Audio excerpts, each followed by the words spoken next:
Good afternoon, everyone, and welcome to Live at 4. It's Friday, and it's a Badger Friday, too. You and I are excited. Michael Bruno is not here today, so that makes it a lot quieter. Yeah, it's dampered down a little bit. He is off today, but Lowell will be along, and we're going to talk to a local filmmaker and author about his encounter with Aretha Franklin. That's right. John Roach went to interview Aretha and had a meal with her years ago. As the country is remembering her today. Looking forward to that. Find out how that happened. Yes. But first, here's what's making news on this Friday. Flooding continues to dominate our newscast. Today, it's Baraboo. Rose Schmidt shows us what's happening right now, and Dave Caulfield has a forecast. You want to hear this? More heavy rain on the way. An amazing array of entertainers and politicians say farewell to Aretha Franklin in a marathon funeral. As a matter of fact, I think it's still going on. It's still going on, yeah. All day long. 8 hours. And it's time for some football and the traffic headaches that accompany people trying to get to Camp Randall tonight. We'll have a live report from beleaguered Monroe Street. And sports director Jay Wilson will join us live from Camp Randall Stadium as well. Let's take a look outside today. Good news is, looks like the rain is going to hold off until after the game. We've got our fingers crossed. Not a bad day today. Look at that shot. Isn't that beautiful? Kinda humid. The humidity's coming back, but we are watching the rain gauge, as is Dave Caulfield, who is in the backyard, and we could have some potential trouble here. Yeah, one more time, it looks like. We just get round after round of rain in Madison. I was talking to the mayor yesterday, and he said we haven't really been able to go into recovery mode across southern Wisconsin because of these multiple rounds of rain, basically back to back, with only a 2 to 3 day waiting period. So an alert day in the forecast for Saturday, especially in the morning hours. Could be a couple of strong thunderstorms, but heavy rain is our main concern. Those thunderstorms not here yet, and they actually won't get here until the wee hours of Saturday. So we'll continue to see a clear radar for now across southern Wisconsin. A live look in Platteville at some sunny skies. We see some puffy cumulus clouds forming as well. Temperatures are in the low 80s for the most part. A couple of us in the upper 70s. 80 in Madison, 82 in Janesville, and 82 in Mineral Point. Dew points in the upper 60s and lower 70s. You can feel that humidity returning today. I stepped outside, it hit me right in the face. And also the wind speed is going to be a little bit of a factor tonight. So kickers on both teams, keep this in mind. That wind speed will be about 10 to 15 miles per hour at the minimum for the game for tonight. So a little bit on the breezy side. A live look in Madison at the WISC-TV sky cam showing that blue sky, but also some clouds in the sky for the next couple of hours. Your forecast first showing those temperatures falling into the 70s, and we'll be in the low 70s by game time tonight at Camp Randall. So here's your first alert traffic. Obviously, a lot of things going on here. Road closures still from the flooding. It's a Friday afternoon in Madison, and it's game day in Madison. So expect to see a lot of traffic troubles out there, as meteorologist and WKU alum Chris Reese would say, pack your patience outside. Dane County looking a lot of delays still out there and a lot of closures, and we're starting to see those delays really pile up on the Beltline. So give yourself at least a few extra minutes getting around on the Beltline and into downtown. If you're heading to the game, definitely going to want to give yourself a few extra minutes. Starting to see those backups as far to the east as the interstate, and slow go on our drive times. Verona Road to John Nolan, 10 minutes, average speed of around 25 miles per hour.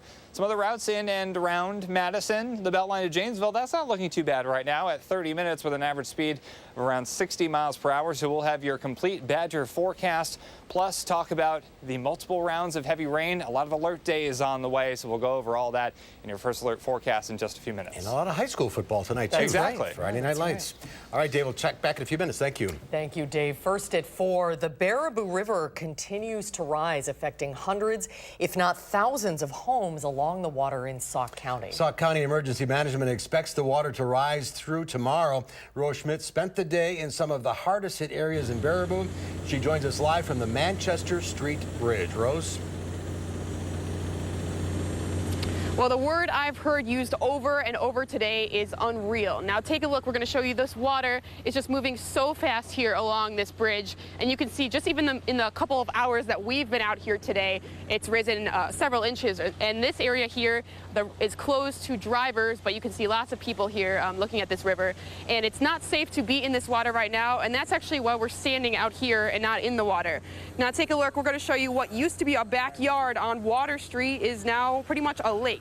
There are homes on Water Street right up against the river where entire basements are flooded, leaving some people without places to live.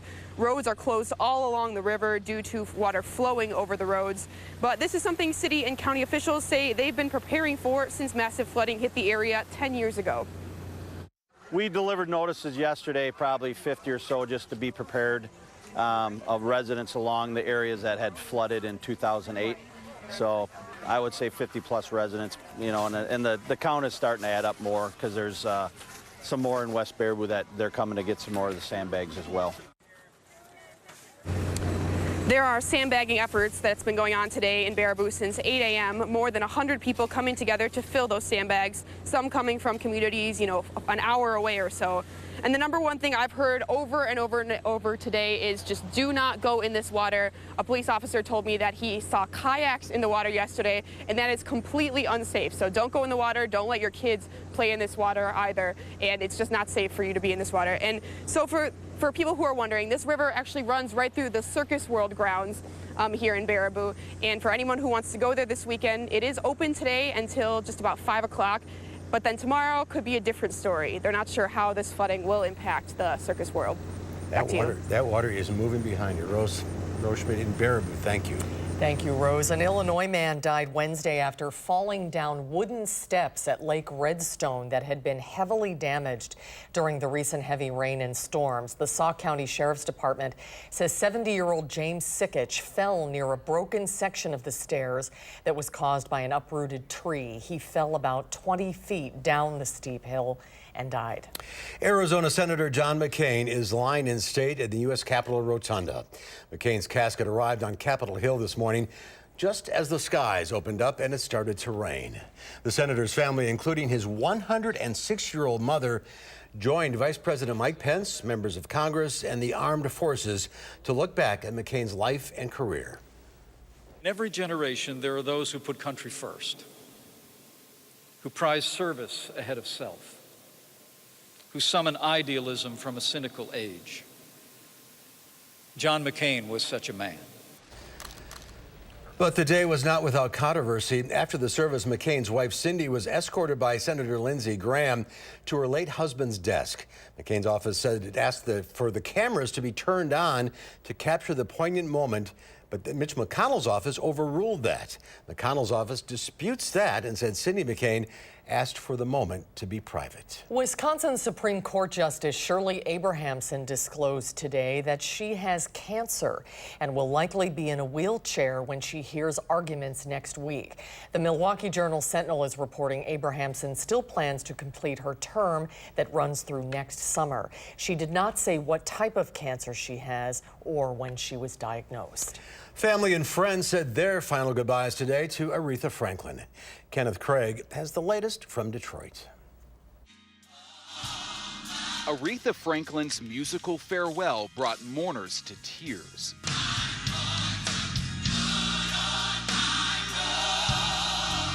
And former presidents to their feet. I was so glad when I got here, when the casket was still open, because I said, I wonder what my friends got on today. The special tribute featured some of entertainment's biggest names. Really gonna miss you. It's really gonna be different without you. Relatives shared their memories of her iconic voice. Nothing sounded better to me than the way my grandma sings.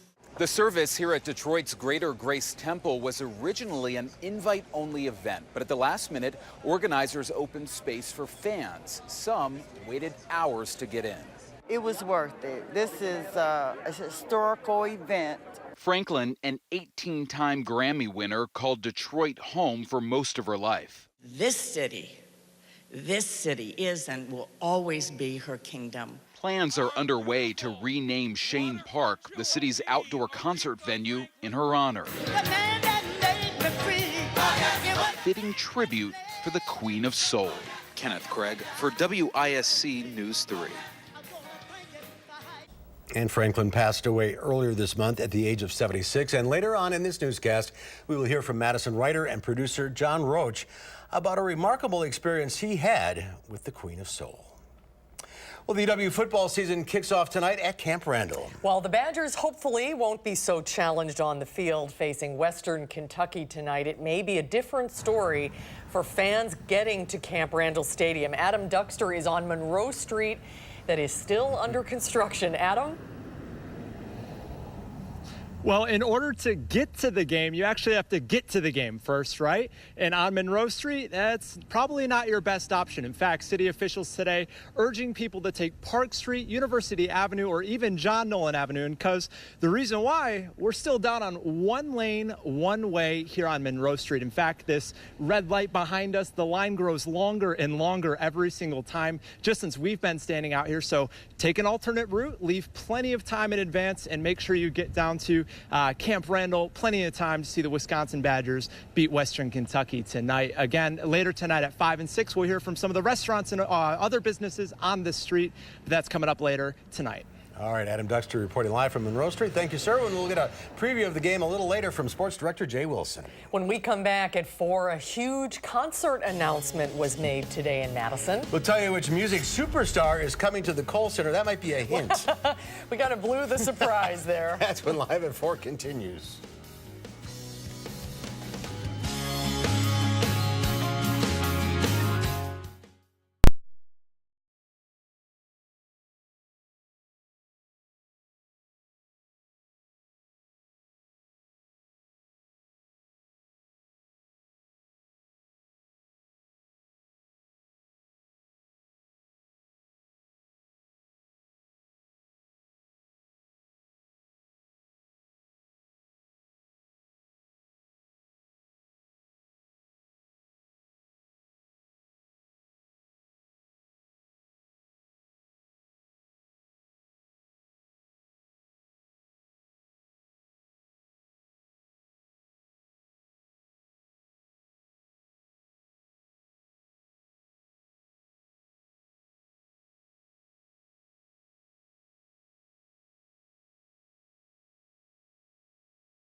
Well, Paul McCartney is coming to perform in Madison. It will be his first appearance in this city. McCartney will be at the Kohl Center. Mark your calendar, next June 6th as part of his new Freshen Up tour. Organizers say the Freshen Up tour will be McCartney's first outing following the release of his brand new studio album, Egypt Station, which will be released next week. How old is that video? I was just going to say that, yeah. Looks great there. Tickets. That's right, Ed Sullivan wasn't in the background. Tickets will go on sale for the Paul McCartney concert next Friday at 10 a.m. That's exciting news. It is. Stocks closed mixed on Wall Street, but ended August with some strong gains. The Dow Industrials lost 22 points, ending the week at 25,964. The NASDAQ Composite Index gained 21 points, and the S&P 500 was up a fraction. Well, literacy can open doors to endless possibilities. Charlotte Deleste is here tonight to show us what those possibilities can be. Hello. Well, hello. So we all know that reading is important for so many reasons. It develops the mind, the imagination, and it's a way to learn new things. Well, knowing that not every child has the ability to read, a Madison woman and her dog found a way to help, to do something good for those who need it the most. The great Dr. Seuss once wrote, "The more that you read, the more things you will know. The more that you learn, the more places you'll go." And that's the message Leisha Terry tries to live out every week. I am the book pusher. This all began a few years ago when Leisha saw the results of Madison School's Race to Equity report, showing 84% of black students in the 3rd grade were reading below grade level. It really did start out with me being upset about the Race to Equity report. So Leisha asked herself a question. How can I help? How can I help these kids with their schooling and their education? Wow. I live in the community, and I want to live amongst, in a community that's working for their kids here. These kids are going to grow up and run this community. And out of that, this chapter of her life was born. It's called Tales with Big T, and this is Big T who started it all. Leisha did a lot of research and found out that children who are struggling to read will easily read to a dog than a human. Why? Well, the answer to that question is very simple. Because this guy's not going to judge them. Research that is proven right here, as children who might not be your typical bookworm can't seem to get their head out of a book in the company of this little Pomeranian, Big T. She just sat down and read 3. She has severe ADHD. But when there's a dog around, she'll gladly sit and read 3 books in a row. So why are we not doing more of this, Ask Leisha about this library of love that she created at Meadowood Park, and she'll be modest. I'm not a nonprofit. I'm just the lady that loves kids and dogs. But the lady who loves kids and dogs is not only providing a reading space, but a safe space as well. A lot of kids in these neighborhoods that I go to have experienced some kind of trauma in their life. So just holding a dog and petting a dog, and to see that, it's good for your heart. So maybe, just like reading, Leisha and her little dog can provide children not only with more education, but an escape into a magical world. They just want to hang sometimes, and that's okay. Leisha and Big T, thank you so much for doing something good. As you heard in the story, Tales with Big T is not a nonprofit. Leisha is doing this simply because she wants to. She has a traveling library with more than 100 books, all featuring a character of color in it. But she gives a lot of those books away. So I hope that you will consider donating books to this wonderful program. Leisha and Big T have a wish list that you can find on Amazon. The address is super long, so you can go to my Facebook page, Charlotte Deleste, and I have a link to the exact list right there. Now, if you have a do something good idea you'd like to share with me, please send it to channel3000.com/do-something-good. Leisha, great idea. Yeah, what a great idea. Oh, and Big T is Big so T. adorable. Yeah, she says as soon as the kids come, they'll grab an apple, a book, and the dog. Never mind her. But she's okay with that. Dogs are special. Yeah, maybe something I Lily was could going to consider. say, yeah. Okay, well, maybe. We could have a little group party here, Big T and Louie. Big T and little L. Oh, I like that.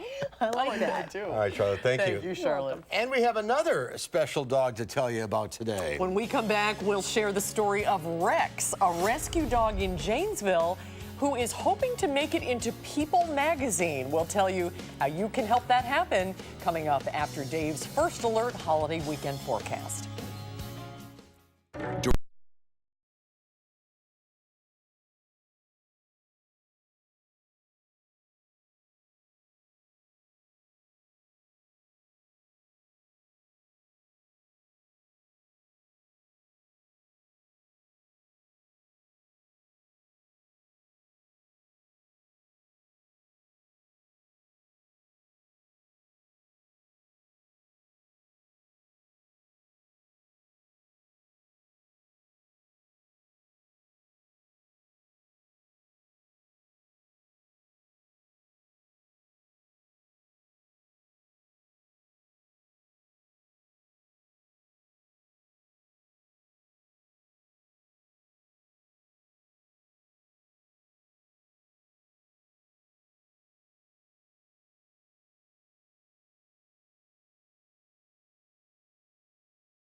Take a look at this. No, it's not a fishnado.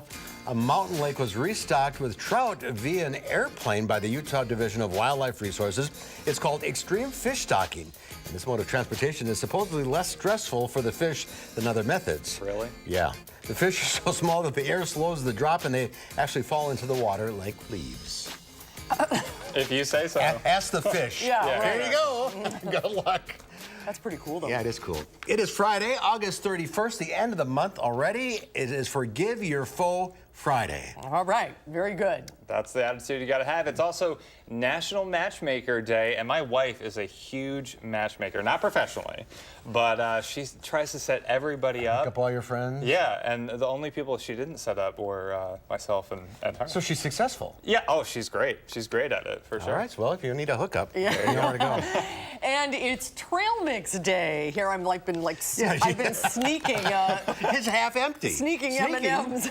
You got to have the M&Ms in it. That's what makes it. It usually contains raisins, nuts, and granola. Sometimes chocolate. Yeah, you can make all kinds of different trail mix. It's been around since 1910 when it was first mentioned in the book of Camping and Woodcraft by Bo Horns Kephart.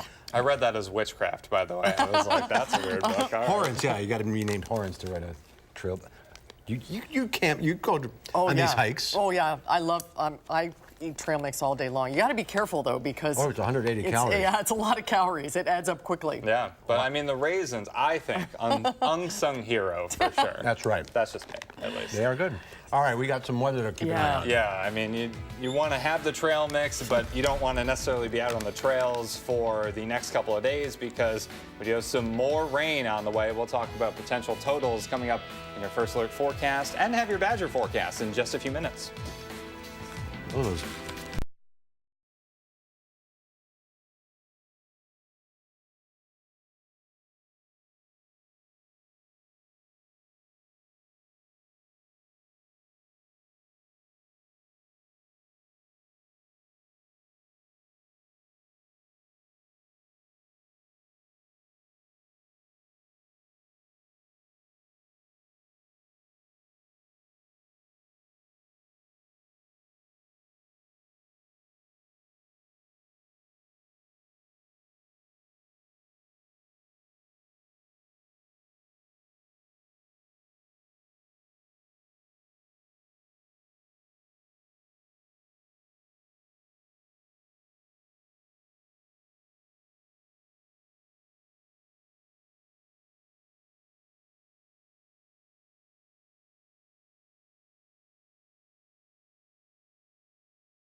Good afternoon. I hope you're having a great Friday so far. I mean, we all know that we have received just an absolute deluge of rain over the past 1 to 2 weeks. Here is a map of observed precipitation. This comes to us from the National Weather Service in Milwaukee. The pink shades there, which is across a lot of south central and southern Wisconsin, that is 10 to 15 inches of rain. Still working are the National Weather Service to kind of verify the exact amounts, especially close to the Cross Plains area. So we'll have news on that once it becomes available.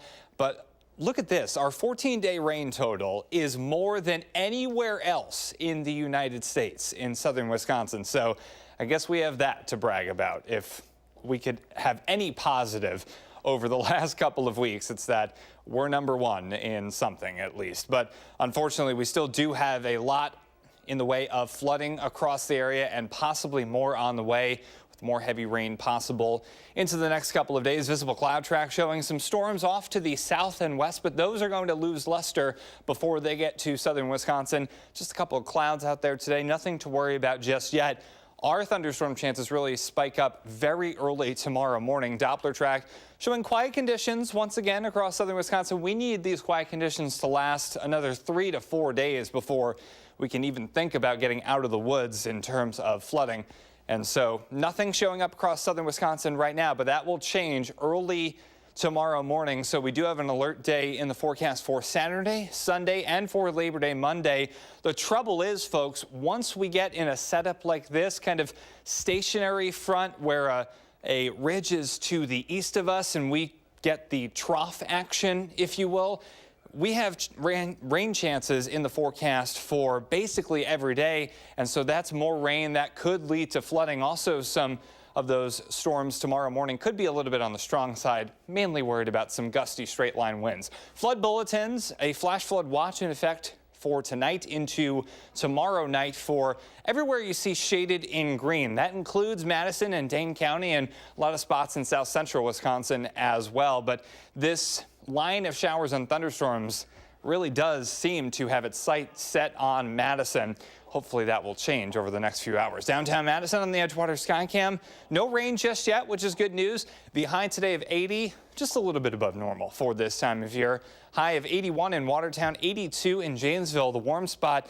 as usual, Boscobel at 84 degrees right now. We're pretty close to our high temperature, as you might expect, for the afternoon hours. Dew points, they've really come up, folks, in the upper 60s and low 70s, about 10 to 15 degrees more humid compared to this time yesterday. And that usually signals that some heavy rain is possible or on the way for us. Camp Randall Stadium tonight, the kickoff of the 2018 season.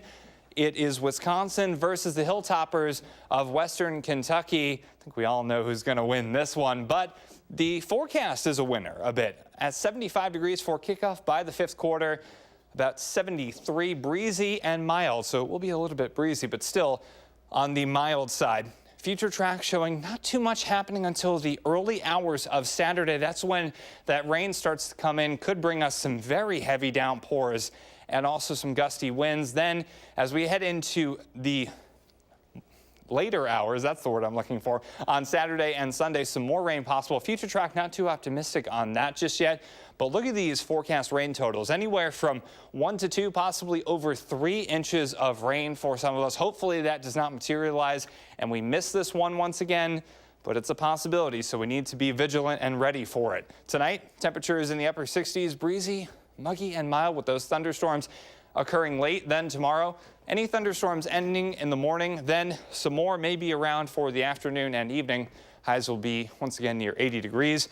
We stay in the mid 80s for Sunday and Monday with alert days in the forecast for those days.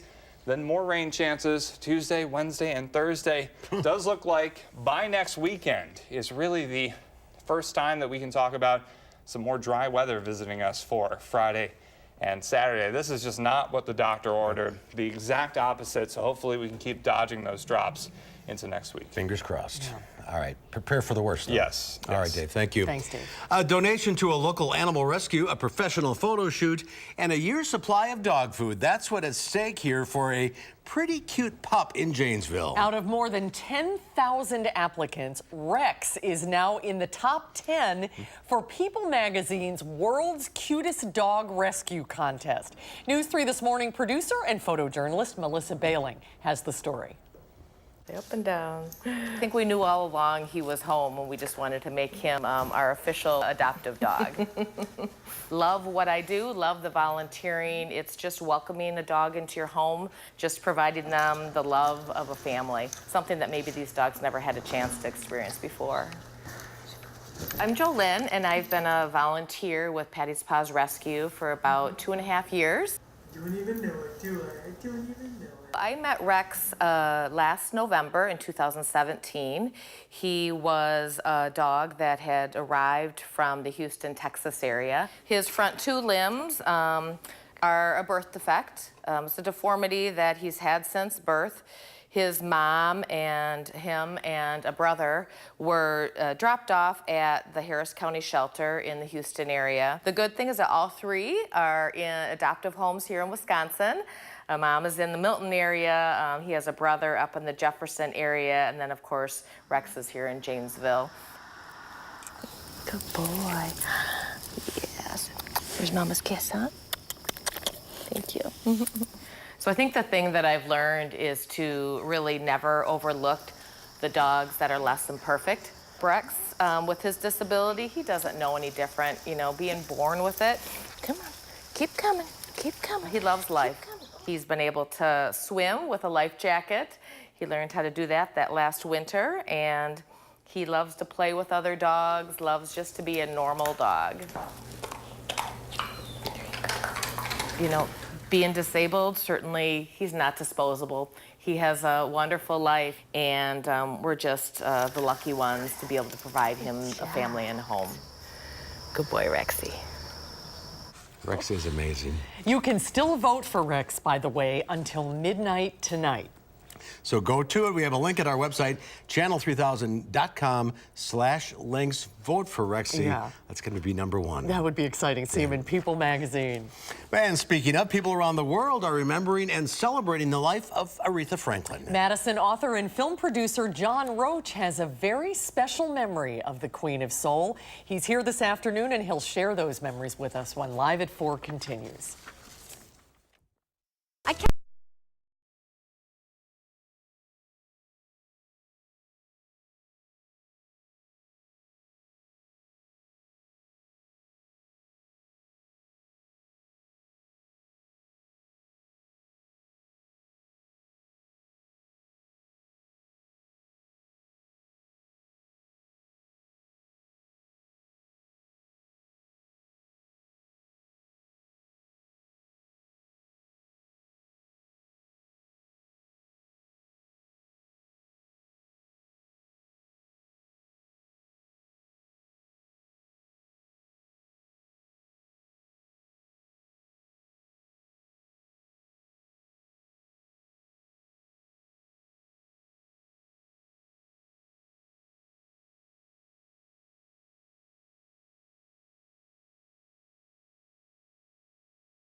Well, apparently it's a place to be this afternoon. The UW Memorial Union Terrace, packed on this game day. On a Friday, the sun's out, all makes sense. Nothing better. Well, the Queen of Soul had a send-off today, befitting a queen. Thousands of people paid their final respects to Aretha Franklin. In case you missed the top of the show, a line of pink Cadillacs lined the street outside. A nod, of course, to the lyrics in Freeway of Love, one of her greatest hits.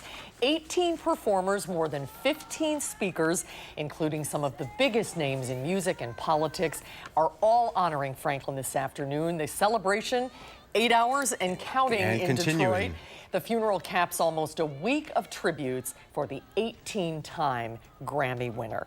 And people across the country all week have been sharing their memories and stories of Aretha Franklin. Yeah, and it's one thing to interview a celebrity, but it's different to be welcomed into their home and share a meal with them. And that's exactly what happened to Madison writer, film producer, and screenwriter John Roach, who joins us We today. got to hear this story. All right, tell this story. How did this all come about? Okay, so I'm a young producer in Chicago. I worked for the ABC and CBS stations there, and then kind of started doing my own thing.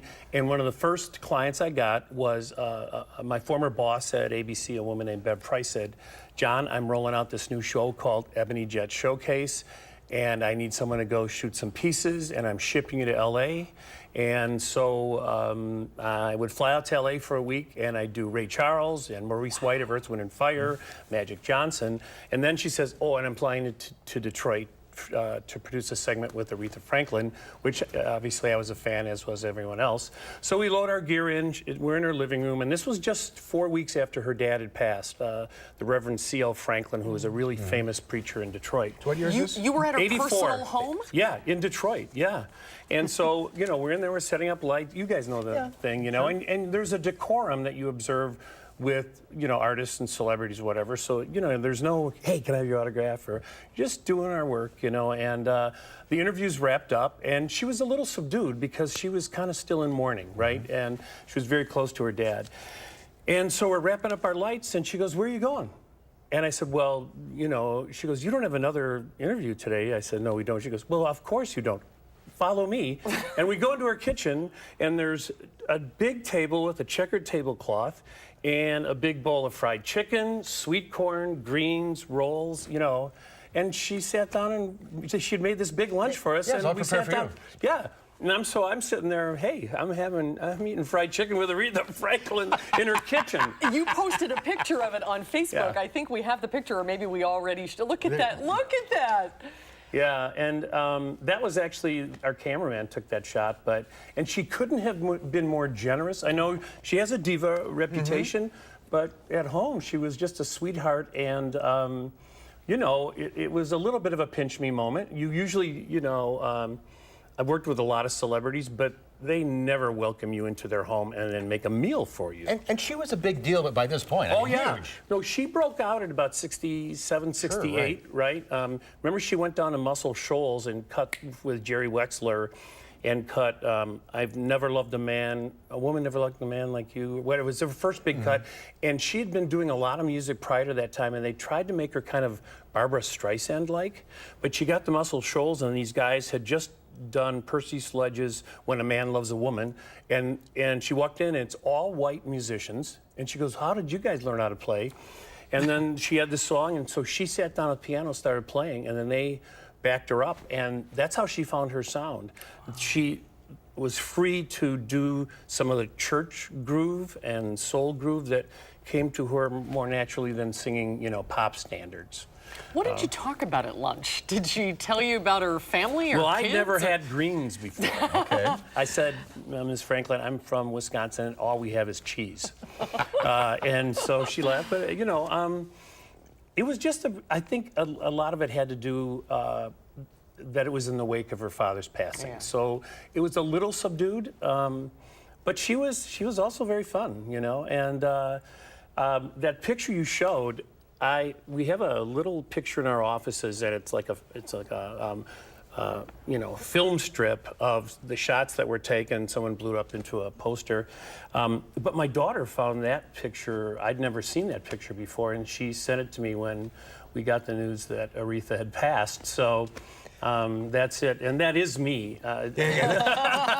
So many years ago. So you packed up all your gear, you're done with lunch, you headed out, what are you saying to each other? Well, what just happened here? I know, and I said, did anyone know that was coming? Did anyone know that she was going to feed us? And, you know, I mean, well, I was the producer, so if anyone would have known, it would have been me. And it was just really generous, you know. She's been around a lot of crews and interviewers and such, but I will say this.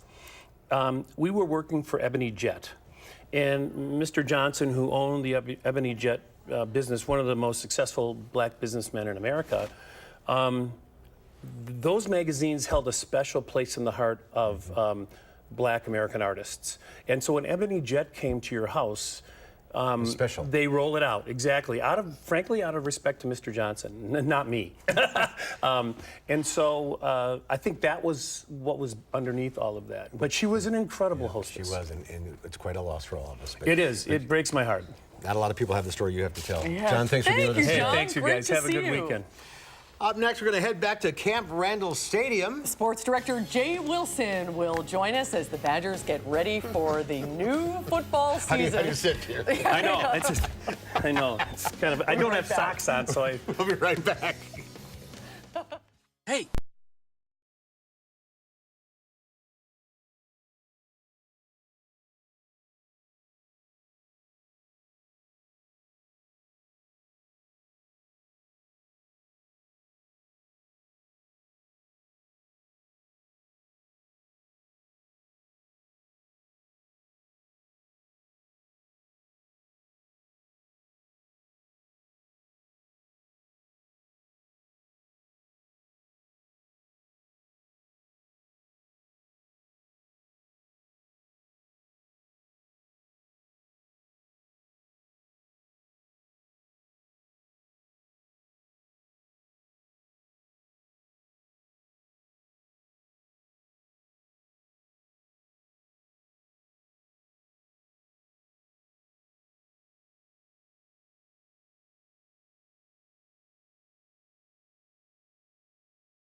Good afternoon. Here is your first alert traffic update. Taking a live look at the Beltline and Park Street. A little bit of slow go in both directions. Keep in mind lots of traffic hazards today with the Badger game and also a Friday on the Beltline.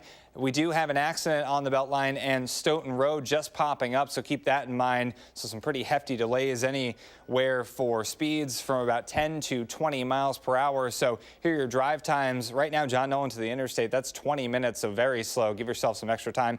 Average speed of around 15 miles per hour. And that is your first alert traffic update. All right, thanks so much, Dave. Well, it's still more than 3 hours to kick off for tonight's Badger game at Camp Randall Stadium. But Sports Director Jay Wilson is already at the stadium, and he's joining us live with a preview of the Badger home opener. Jay? Hi, everybody. Good afternoon. Yeah, you can never get here too early. In fact, the crowd has not arrived yet, as you can see. But yeah, 8 o'clock kickoff on ESPN as Wisconsin opens its 130th season of college football. They'll be facing the Western Kentucky Hilltoppers here at just after 8 o'clock tonight. And Wisconsin has a couple big streaks that they'd like to keep going. They've won their last 22 straight home openers, and they've also won their last 39 games against non-conference opponents at home. That, by the way, is the 5th longest streak by an FBS school since they had that stat going since 1946. And Wisconsin offensively should be as good as they ever have been. Most of their offense is back from last year. Defensively, only 4 starters coming back. So it'll be interesting to see how the young guys especially deal with their first time in front of a crowd of 80,000, as they'll be under the gun as Western Kentucky. You know, they didn't have a great record last year, and they've got a quarterback who's never started a game either, but they've been able to throw the football around a little bit. They've got a good stable of running backs. So Wisconsin favored by 35, should win easily, but you just never know. And Jay, there's some grumbling among season ticket holders about how these pre-conference games are not so great. They're paying a lot of money to watch these teams.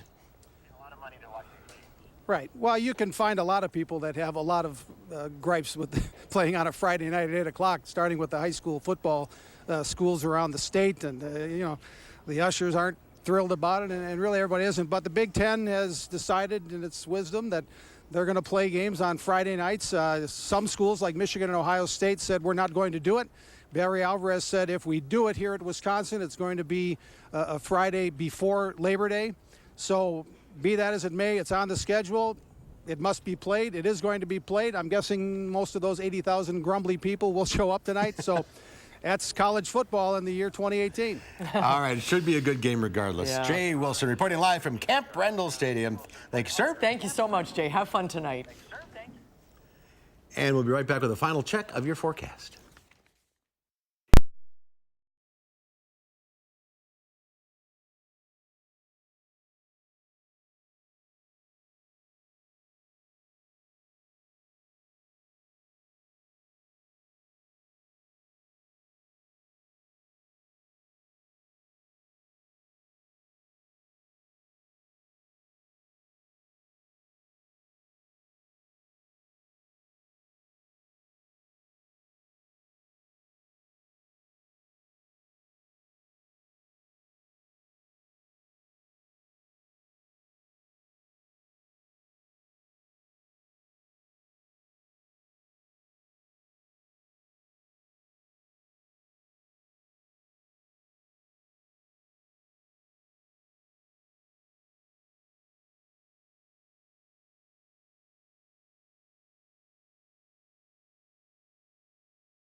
Okay, weather if you're going to the Badger game. Yes, that's the good news. After that, though, it becomes a bit of a different story. Tonight, after we get probably about 10 or 11, we'll start to welcome in breezy, muggy, and mild conditions with thunderstorms arriving late into early Saturday morning. Some heavy rain is possible for southern Wisconsin. Alert days for Saturday, Sunday, Monday.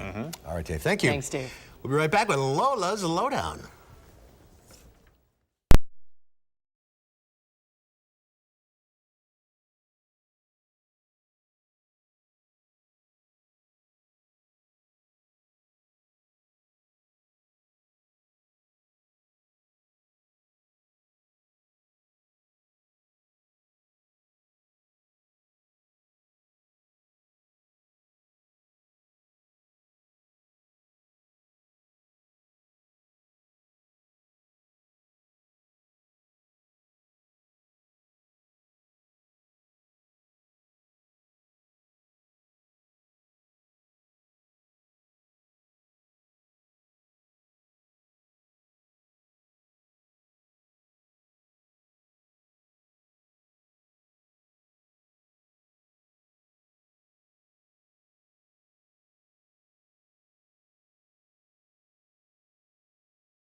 The last summer holiday weekend is here. Time to kick back and enjoy. But not before checking out the top animal stories of the week with Louie and Lola. Here's this week's edition of The Lowdown.